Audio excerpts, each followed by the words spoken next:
They tried to make me go to rehab. I said no, no, no. Yes, I've been black, but when I come back, no, no, no. Coming to Fabian Lang Fakoma, Ania, so Venga, and Oma. Hey, Kum, Nikalta Vela Trankan, Dahni so Patum, and it took Zoga, Nikum Vela Trankanin, RC. Radio control copter hit cowboy puya chuan lung le tangin nakina pokan hunga Joseph Laurinoma lung le tumi nen tang ka le chunia ni sang ni song pathum sang ni song pali ani jo kum sia jo kum ni alo khoi ve to ni chu chuan til hi electric fly te pon tia chuan in so slow flyer te pon tia hi elect khami a fuel ber a battery ber a chakna ania hi lithium polymer ania chuan he thil hi hemi a remote control kan ti mai mi zo jo ga hriat thiam theina chuan hemi hian van sang tak kem khata sang kem ni sang a tho lai po khan he hian an control theya a ti vir theya a in bin tok tok tir theya light an on the tu tiang chuan in a kal tir theya he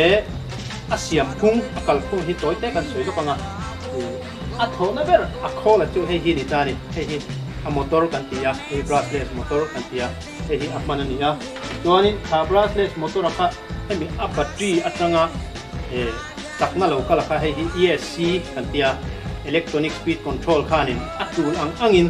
ding lam pang kan tho do te ve lam kan tho do te hnung lam kan tho do te a chak dan lo sem rol tu kha he hin ta chuan chu zong low control tu hemi tuna ka tricopter hei tricopter ania pathum ani chuan tricopter ani maya achung vir pali ni chuanin quadcopter an tia chuan achung vil paruk ani chuan hexacopter an tile maya chuan pahning chi te pawma bicopter an tile maya chuan tuna ka man hi chu apply control board a KK board an tia chu ka manga hei hian engkim alo controller kan fiat thiam te dan turin a CPU ni berang chu chuan akal steering kan ti mai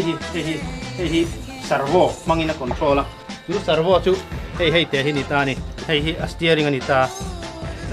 akal ding lam ve lam a koi do na hei a her tu ani ta ni hei a servo control tu ni ta chuan a tho the na ber mai chung vir kan ti kha propeller kan te hei ti hena langa hei ta kan ti kan ni ta akal phung ta chu he lai chu ma hianin a receiver kan tia hei a receiver hei hebia kan han control dan lo dong tu ma sa ber ani ta chu hei a transmitter ania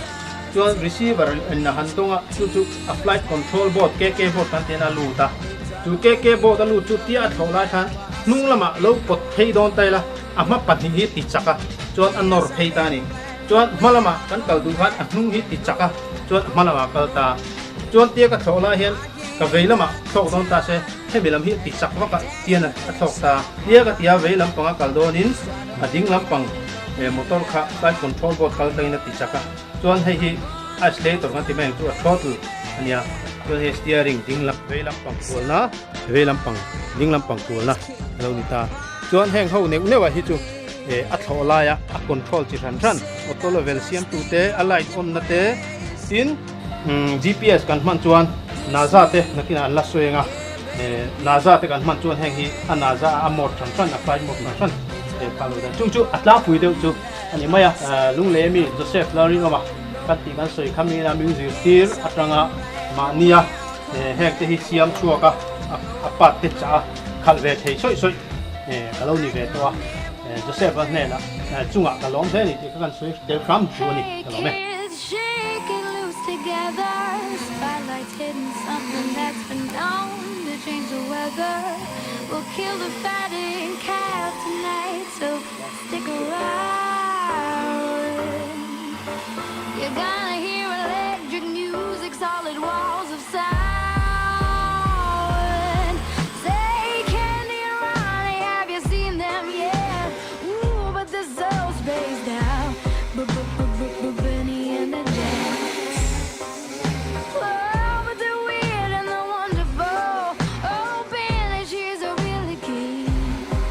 She's got a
siam ki makania to pi veng thara ko sa a hei hi hobby nuam takani tin ka tho me hi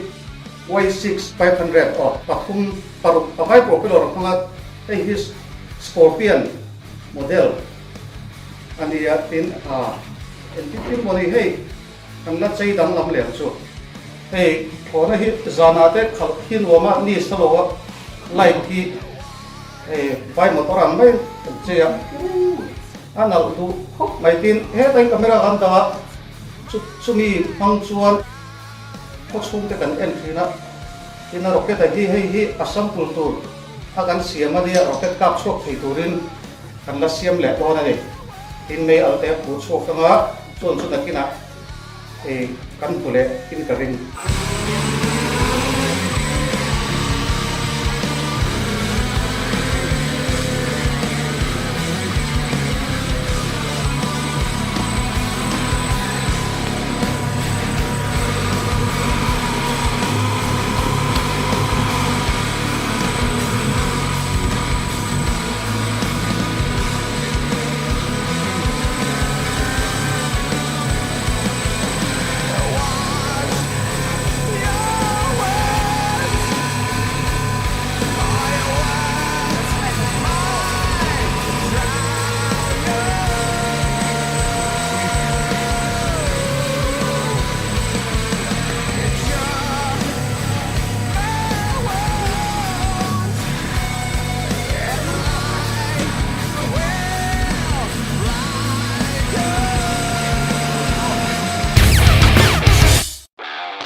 chú được xem lâu đây nào mà ra bên những người trong lục cái này hay giang thọ nó làm bằng hị sáng hị xòm bạc top cái bát thả về trên cái đầu tiên này các kỳ kết xuân cần bắt mũ nên sẽ hị háo tập khổng với ạ nhưng bia cần mũ thấy xuân online store ạ tổng đậu đây cần trả thì khan chính cần xem cho qua té lấy balance rồi á hay lại cao thật giống cho cần đầu phép bách rồi á thì chuan ta thì sầu dễ là khởi dường nan nó rất gọn khởi được về là các mong ạ cần thì sầu về dễ là đem theo cho mà cái sầu là chuan khởi được về luôn ạ chuan khởi cáng về thì ta các xiêm tuyệt chuan tóm tập cho những người giờ ta lâu bằng xe mấy tỷ về liền mà xem trong ngày của tôi là chín dễ là trong cái đón thì ta căn ngày qua cho hay bị với ni cần khen ta nhỉ chúng nó có kho gì vài nhân ready made này đâu à em mà sân đường rất gần xa chuan hè các bạn giống các vùng bắn mà lên Hong Kong lệ China vẫn trả các phụ ta thằng á còn thằng chung thì các phụ mi sắm thứ cho nó sắm cùng về đây này trang các phụ đầu trang phải chân cả những cái đây này chuan phụ nó bị cái thổ này thì hẹn sắp cập gần tía 800 sai sân nhà hàng lại cho căn hộ thì cho nó liền rất vô là phim cả thì hay lô thì sao cho các việc số là cho nó liền về Paul là mình về mấy thì thứ này hiện DSLR hay Sony Lex 5 các trang 7 chỉ vào thu thì tôi đã đuổi nhưng mà sao bắt tay đầu là thì đâu vào nên tôi này GoPro các mount tầm mấy vậy chỉ là gì xin chú cần mình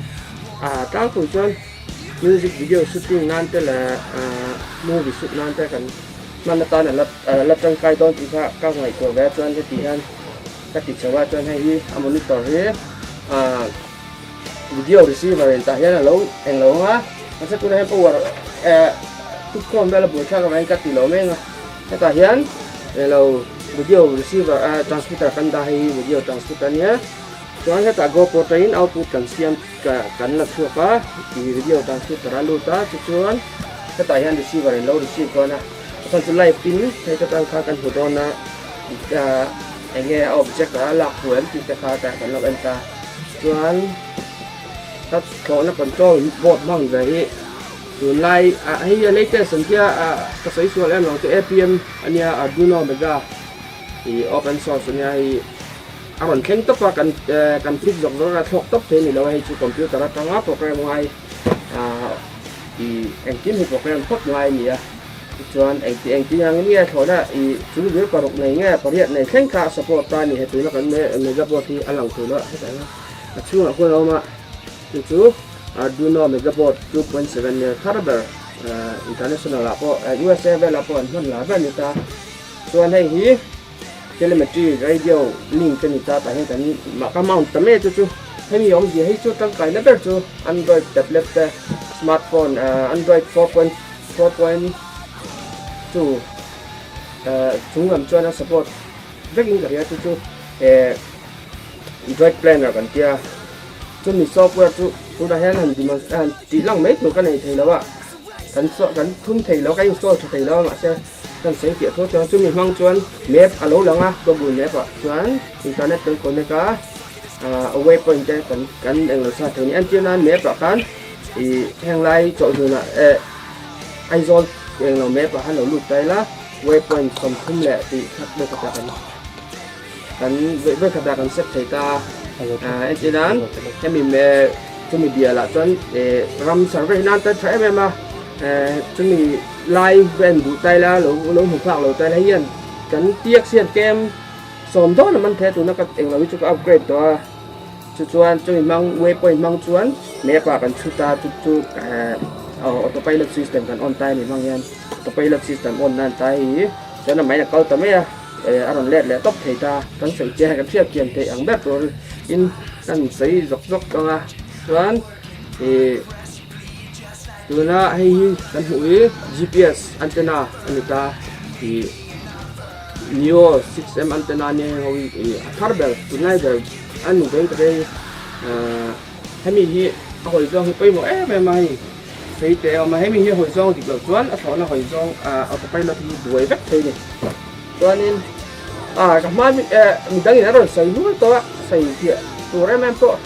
hết to lâu thu là đi chơi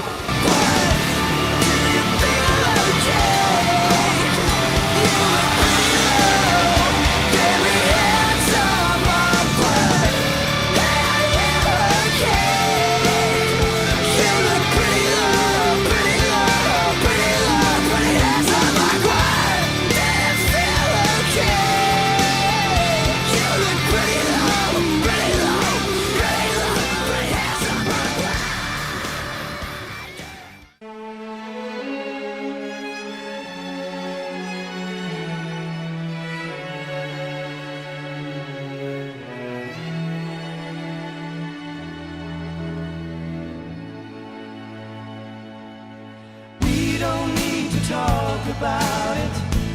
anymore. Yesterday is just a memory. Can we close the door? I just made one mistake. I didn't know what to say when you called me baby. Don't say goodnight. Say you're gonna stay forever.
LPS Autotech Gadget Session kan mga hei voin chu tho na lampang tir mai kan boi puya tho na apo maro chu hei voin kan khal ho chu atlang puin Mizoram multi rotors kan tiang chi hei tam takinan she dan chon drone ten tia maro chu keni chu in drone kan tilem lo cha chu weapon an lo heng hoi chu thalak na kan mga tin weapon men lo ni va survey lampang kha nge ni kan phang lem lo wa thalak nan le tin fun flight hobby ate kan phang tlang puya Mizoram tuna voina ron ti ho hi chuan ka thian te ho kha KIS near an nia tin ani chuan in hobby ate an phanga then chuan tin a then chuan in thalak nan te kon phang via maro chu professional an phang kun tak tak ero chuan ni lutuk lem lo wa hei kun chu ma hian hei ka keima thona thar hexacopter thar ani hei hei toi te kan soifia venga an soifia ta kan he thile hi Tarot Ironman 680 Pro te hei chuanin ama hi carbon fiber veka siam ania tin achung hi khalai wiring vel han khu moi de tur canopy enter thona lu mi kha chuan a propeller hi carbon fiber vek bokania hi original a chuanin carbon fiber landing gear tho kha manga landing gear kan ti chuan khan ya tum na eng lo kha maro chu tuna hianin retractable landing gear an tia ama in a thot chu vele a te hanin ti chho trial thei thei tur tin a chuk thak le don tua again ni tiar ti thale thei tu chu chan chu he time camera mount na om ta ne he camera mount ta hianin camera khat hian ti zong te an hoi tir don kan hemi lo om kha chuna lo dal thina wang le a thala kha eng mo headline vel lo boi wang kan tin an thot chu khanin headline an lo an ti chho kha alang moi sim sim boka chu kan bu thar wang hen hei ero hi chu aluminum ania chuan hei hi chu hexacopter ania so yang kharin vir paruk nei he ta hianin NASA mang ve thunga ni china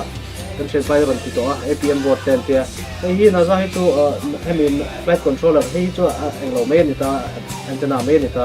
flight controller hi chu hei Mizoram ma sa ve dera hemi hi chu GPS code ni na kan se ta kharin tu ban so min ti tu to kharin kan se ke no to na za em lai tani ai achakop me ya tolak lo lai han ding wang fanga tha han la han her kual tir vela om na hun pa ngai han la tu kharin hei chu sam em ma chu NASA flight controller kan man hi ke chuan ka du ber yani to poi kan thon neu te kha he thona kha te mani assemble in tlang puya te hi ama in apart tero te bom tero te hen ron thenga chu ka assemble chapa mani kan assemble ve ka he boina wiring pakhat avi lo dit thelo hi ka kan chen pa Joseph an sina kan sai ta ha ni ka senior bera ka ha ni se ami vi sak zawa elo di lo pal kalo wire pakhat kalo vi sual pal dengan toy le akhlai ane le akhlai control la khan chuan pakhat le chu aron then ni hian hei then pasiama sina ni kan an ta scorpion kamera thal tu pa khanin onle tharo kata workshop a fit angate driver hi chu arrange felin mo hi kan au hi kan rem ko mo ko pia lo ren sound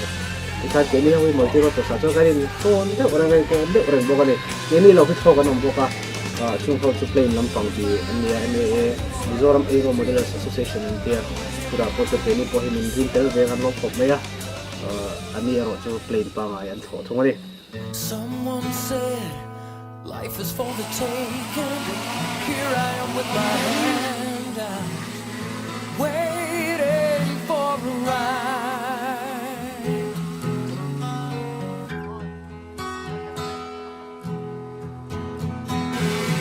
I've been living on my great expectations. What good is it when I'm stranded here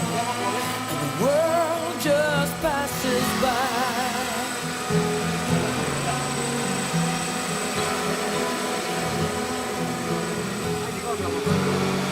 Where are the signs to help me get out of this place? If I should stumble on my moment in time, how will I know? If the story's written on oh hey in chung sa kan lo na wang khanin in hoi konin step ter ute kalanga ya chu kalai hei in hoi smart enough to coming out of the rain, or am I a fool going where the wind blows? Where the wind blows. tia step chu sa han pom tun kha boi tha ka ti lo ni LPS Autotech clear tu te voina gadget show the gadget show bi ka kha hemi thona lampang kan nei te min lo thia saka wang le min lo support club china wangin in hian alok thukan soya